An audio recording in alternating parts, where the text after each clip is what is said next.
Salut les gens, j'espère que vous allez bien. Alors aujourd'hui on se retrouve pour le 4e épisode des Fire News. Je sais pas si vous avez déjà remarqué, mais j'ai mis ma petite chemise Balenciaga aujourd'hui, celle que je trouvais super moche. Et au final, quand je la porte avec un bon petit outfit, elle est pas mal, elle ressort assez bien. Mais bon, trêve de bavardage, on est là pour parler des news de cette semaine, on est là pour parler de toutes les choses qui se sont passées cette semaine, on est là pour parler des choses insolites qui se sont passées cette semaine, parce qu'il s'est passé vraiment des choses insolites cette semaine. Je voulais vraiment vous en parler, j'étais pressé de faire cette vidéo. Alors si vous kiffez cette vidéo, vous connaissez déjà les 5 choses à faire pour me soutenir. Likez cette vidéo, la partager, la commenter, s'abonner à ma chaîne et s'abonner à mon Instagram. Ça me ferait super plaisir et vous le savez déjà. Et sans plus tarder, passons à la première news. Alors la première news de cette semaine est une news assez insolite parce que je pense qu'elle a dû choquer beaucoup de personnes. C'est l'annonce de Kanye West via un tweet qui va se présenter aux élections présidentielles. Pour la plupart des gens, je pense que ça a dû être choquant, mais c'est quelque chose qu'il a déjà fait en 2015. Il l'avait déjà annoncé lors d'une cérémonie qu'il allait se présenter en 2020. And yes,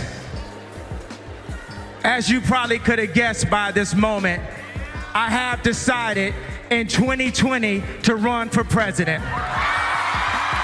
Mais durant les années qui ont suivi cette cérémonie, il s'est rendu compte que vraiment le timing était assez court pour prévoir une campagne présidentielle, qu'il fallait des fonds, qu'il fallait des idées, qu'il fallait des gens pour le soutenir. Du coup, il s'était décidé de repousser sa présentation aux élections présidentielles. Et finalement, on a eu la news qu'il allait se présenter. Alors, pour une personne lambda, je pense que ça doit être quelque chose de complètement loufoque. Je pense que ça doit être quelque chose de complètement hors du commun. Que ça a dû choquer beaucoup de personnes. Et beaucoup de personnes se sont moquées d'ailleurs de cette chose-là. When I run for president in 2024, we're going to definitely know what y'all laughing at. When I run for president in 2024, we would have created so many jobs that I'm not going to run, I'm going to walk. Je pense que si Kanye West passe, il pourrait vraiment faire changer beaucoup de choses. Je parle notamment du 13e amendement. Le 13e amendement qui a aboli l'esclavage, mais qui autorise les personnes à être réduites littéralement en esclavage s'ils ont commis un crime. C'est-à-dire que toutes les personnes qui sont emprisonnées aux États-Unis peuvent être exploitées. Il pourrait vraiment changer beaucoup de choses aussi du côté des inégalités raciales. Il y a beaucoup d'inégalités aux États-Unis. Il pourrait vraiment changer beaucoup de choses de ce côté-là. Et aussi pour tout ce qui est violence policière. C'est quelque chose qui lui tient vraiment à cœur. Et je pense que ce sera les premières mesures qu'il prendra s'il arrive vraiment à atteindre ce niveau-là. Mais par contre, je pense que si Kanye West arrive à se faire élire, il devra vraiment s'entourer de bonnes personnes parce que je ne pense pas qu'il soit qualifié pour ce rôle-là. Je pense vraiment qu'il doit se faire épauler parce qu'il aura vraiment beaucoup de lacunes dans plusieurs domaines. Mais bon, je pense qu'il aura vraiment beaucoup de monde derrière lui et qu'il aura des gens qui sauront le conseiller, des gens qui pourront lui apprendre certaines choses, des gens qui pourront corriger ses lacunes. Et ça pourrait le faire. Alors deuxième news, ça va parler de la nouvelle collection de Louis Vuitton avec Virgil Abloh. C'est une collection que j'attendais depuis un moment, j'attendais vraiment de voir ce que ça allait donner, j'attendais vraiment de voir ce qu'ils allaient faire parce que c'était censé être un défilé digital. Et du coup, ce qui est sorti m'a vraiment laissé sur le cul. Je ne sais pas si je devrais être content ou triste en même temps. J'étais assez déçu de ce que j'ai vu parce qu'ils ont sorti qu'une mini vidéo de 3 minutes dans laquelle on voyait vraiment rien du tout. C'était une vidéo d'animation. C'est une vidéo justement qui annonçait un défilé qui aurait lieu le 7 août 2020 à Shanghai. Alors déjà, c'était le seul défilé que j'attendais. Je me suis dit quand cette vidéo va sortir, je vais vraiment me mettre au calme, chez moi. Faut que je sois chez moi, je quitte le taf, faut que je sois chez moi, faut que je me pose et que je regarde ça tranquillement. Alors, c'est ce qui s'est passé. Je me suis posé, j'ai regardé ça tranquillement, j'ai appuyé sur la vidéo. Je vois 2-3 mannequins bien habillés en Louis Vuitton, une tenue, je me suis dit waouh, ça c'est bien et tout. La vidéo commence, j'aime bien et tout, tu vois 2 mannequins qui transportent des cartons, qui les mettent dans des containers. Je me suis dit là, la vidéo va bien commencer, ça va être quelque chose d'intéressant. Voilà, j'aime bien.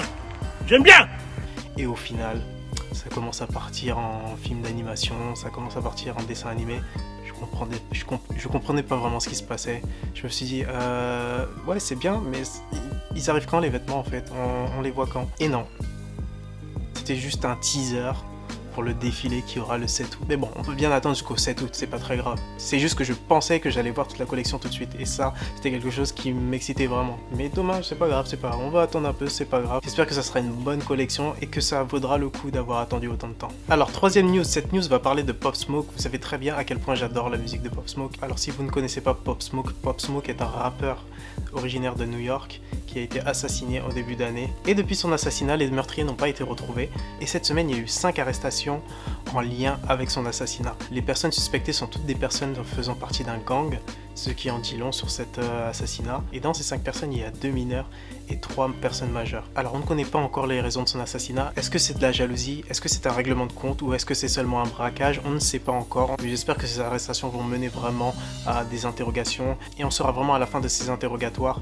pourquoi ces personnes ont vraiment tué Pop Smoke. D'ailleurs, ces arrestations tombent en même temps que la sortie de son album. C'est vraiment un hasard du calendrier, c'est super intéressant de voir ça. C'est une coïncidence bien sûr, mais c'est assez étonnant de voir ça. Alors, quatrième news, cette news va parler de Virgil Abloh encore. Je vous avais déjà dit la semaine dernière que Virgil Abloh avait réussi à lever 150 000 € suite à la vente aux enchères de sa Air Jordan. Et cette semaine, il a levé encore beaucoup plus d'argent vu qu'il a levé $1 million afin d'aider les étudiants noirs qui souhaitent vraiment étudier dans la mode.